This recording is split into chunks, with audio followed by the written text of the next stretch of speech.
Fala galera, tudo bem com vocês? Então bora lá para mais uma videoaula de ciências com a professora Raquel. Na aula de hoje nós falaremos sobre a tabela periódica. Antes da gente falar da tabela periódica em si, vamos falar um pouco sobre a função, o conceito das tabelas de modo geral. As tabelas então, elas são arranjos organizados de dados numéricos, na maioria das vezes, são dispostos em linhas e colunas, Essas são as chaves de uma tabela, Então, elas vão ter as linhas e vão ter as colunas. E o objetivo da tabela, com certeza, é facilitar a leitura e a compreensão de uma determinada situação. Às vezes as tabelas vêm sozinhas, São as únicas fontes de alguma informação, ou elas podem ter um texto, Então, nós podemos ter uma tabela contendo preços de algum produto, quantidade de produto que foi vendido,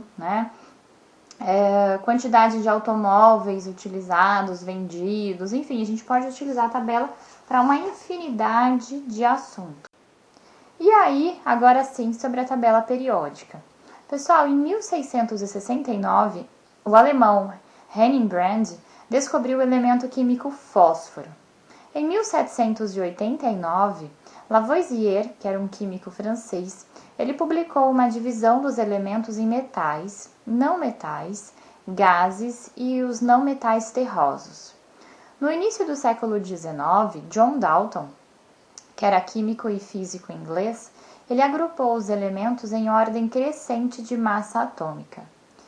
Em 1829, Johann, que era um químico alemão, ele teve sucesso parcial com o agrupamento dos elementos com propriedades químicas semelhantes. E aí, em fevereiro de 1869, Dmitry Mendeleev, que era um químico russo, ele criou uma tabela em que os elementos químicos foram distribuídos de acordo com as suas propriedades em períodos e famílias, que a gente vai ver isso mais para frente. Em 1871 foi publicada essa tabela periódica, que a gente utiliza até hoje.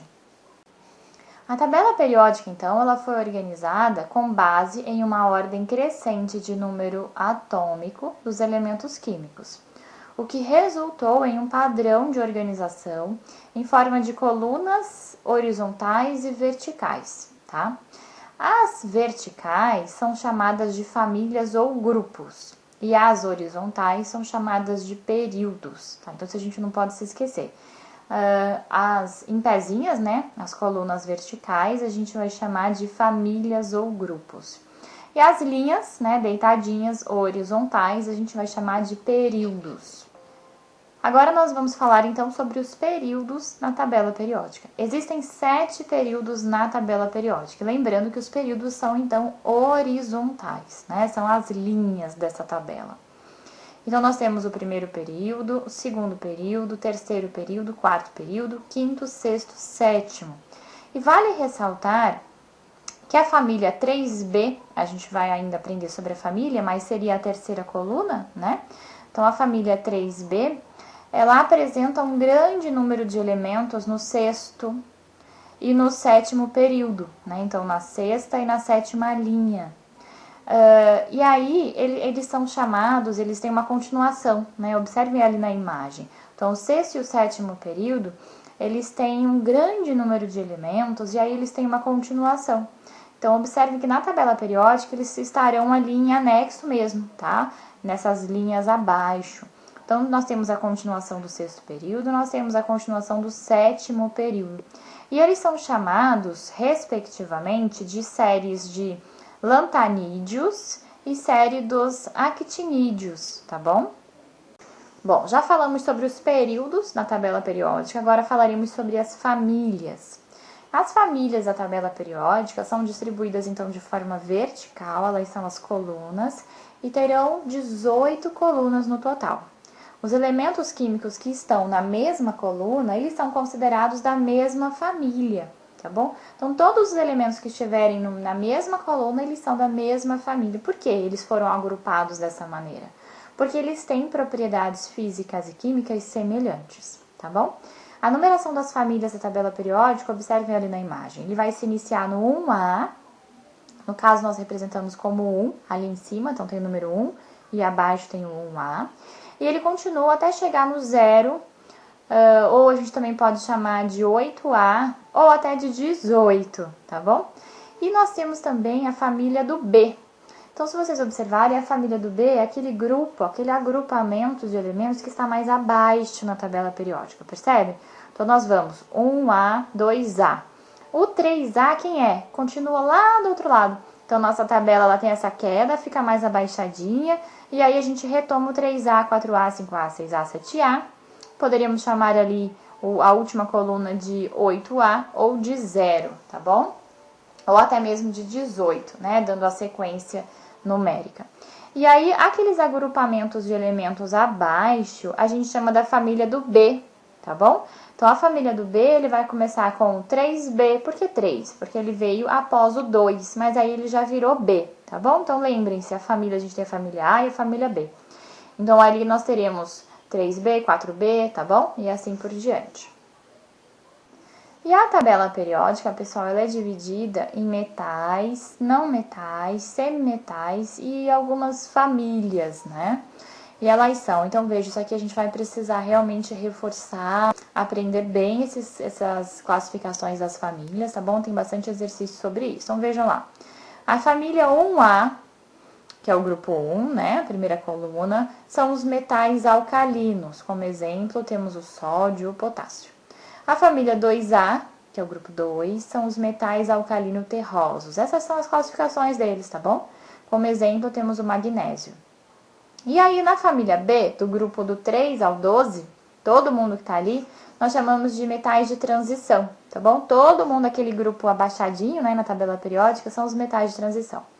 Como exemplo, nós temos o cobre, o níquel, o mercúrio. Inclusive, o mercúrio, ele é um elemento químico que temos problema de poluição ambiental, né, com relação às águas dos rios brasileiros, em função do garimpo do ouro, tá bom? Tanto o cobre, o níquel e o mercúrio são elementos, são metais de transição que nós utilizamos bastante em nossa sociedade, né?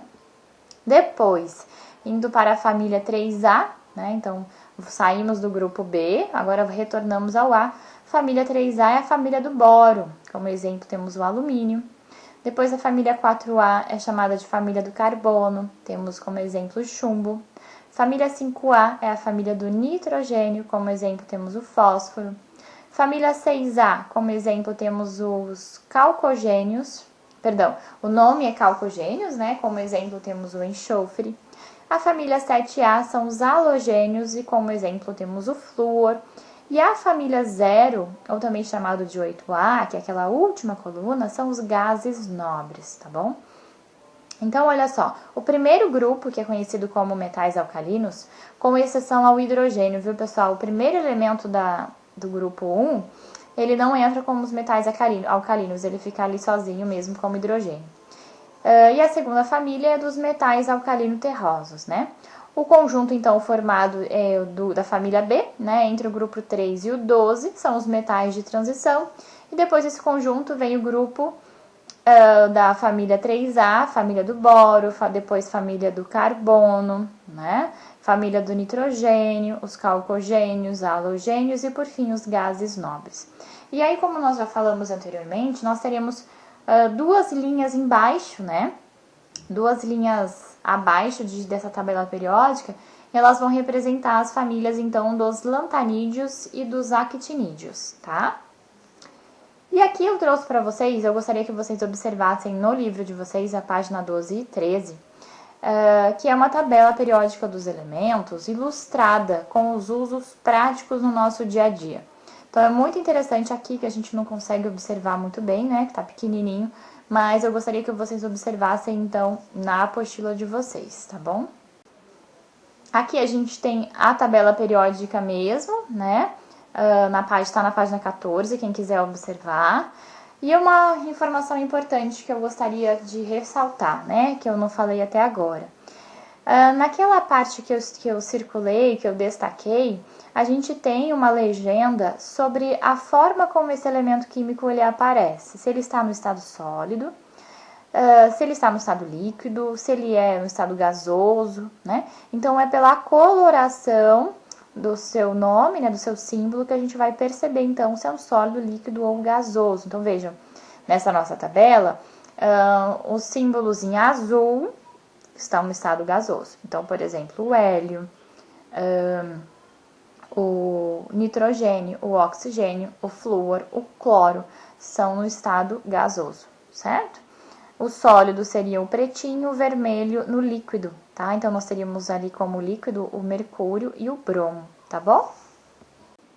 E na tabela periódica, pessoal, apesar de a gente seguir uma ordem de número atômicos, né, como a gente já falou sobre isso, o hidrogênio e o hélio, eles estão distantes. Olha ali como eu destaquei para vocês. E observem que o hidrogênio tem número atômico igual a 1 e o hélio tem número atômico igual a 2. Então, eles deveriam estar próximos, né? Mas eles estão bem distantes, completamente opostos. Por que será que eles não estão um ao lado do outro? Pessoal, porque a tabela periódica, ela também leva em consideração outras características dos elementos, e não apenas o número atômico, tá? Então, é por isso que o hélio está na família, ou seja, está na coluna dos gases nobres. Pessoal, só para a gente reforçar essas informações da tabela periódica, vejamos. O número atômico, então, de cada elemento, ele está organizado em uma ordem crescente, sendo da esquerda para a direita e de cima para baixo. Então, o número atômico ele vai aumentando, certo? Também vai apresentar o número da massa atômica, tá? Vai mostrar a qual família esse elemento químico ele pertence, lembrando que nós temos a família A e a família B. E a família estará, então, sempre em colunas, né? As colunas é que são as famílias. Também haverá a indicação dos períodos, que são as linhas, certo? As cores de fundo, elas vêm sempre acompanhadas de legenda e vão indicar as propriedades dos elementos, ou seja, se eles são metais, não metais, gases nobres, metais alcalino-terrosos, né? E nós teremos também as legendas da cor do símbolo, né? Que vai indicar para nós se está no estado sólido, líquido, gasoso ou se é um elemento sintético. Aliás, pessoal, eu acabei me esquecendo de falar para vocês sobre essa questão do sintético ou artificial. No livro de vocês, na tabela periódica, veio com a palavrinha artificial. Então, ele também vai demonstrar a cor do símbolo, né? Então, se é azul, preto, vermelho ou branco, vai demonstrar para nós se esse elemento químico na natureza ele é encontrado no estado sólido, líquido, gasoso, ou se na verdade ele é sintético. O que significa ser sintético ou artificial? Significa dizer que ele foi produzido em laboratório pelo ser humano, tá bom? E aí, pessoal, os gases nobres, eles são elementos químicos cuja principal característica é a dificuldade de se combinarem com outros átomos. Então, é por isso que eles se chamam gases nobres, porque eles não se misturam, tá bom, pessoal? Nesse grupo, a gente pode exemplificar como representantes, né, o hélio, o neônio, o argônio, o criptônio, tá bom? Aqui eu trouxe, então, uma representação de como esse elemento químico ele vai aparecer na nossa tabela periódica. Então, ali em cima nós temos o número atômico, o símbolo químico dele mesmo, né? Depois o nome e, por último, qual é a massa atômica dele, tá? Só para a gente entender um pouquinho a diferença entre os metais e os não metais, é o seguinte, as principais propriedades para a gente conseguir distinguir os metais e os não metais são o brilho, tá bom? A condutividade, tanto térmica e elétrica, tá bom? A maleabilidade e a ductilidade, que são propriedades, ou seja, o poder que um metal tem de se transformar em lâminas e fios. Então, ele consegue, de um metal, a gente consegue transformá-lo em lâminas, fios, partículas, estruturas bem fininhas, tá? A densidade também, temperatura de fusão e ebulição e a dureza. Então, essas são as propriedades que a gente examina para conseguir distinguir um elemento em metal ou não metal, tá? Bom, pessoal, com a aula de hoje, vocês farão os exercícios das páginas 10, 11, 15 e 16, ok? Assistam a essa videoaula quantas vezes vocês julgarem necessário. Eu gostaria de pedir o favor para que vocês não busquem no Google as respostas dos exercícios, tá? Vocês assistam a nossa aula para esclarecer as possíveis dúvidas. E, claro, a live também, tá bom? Então, obrigada e até a próxima aula. Tchau!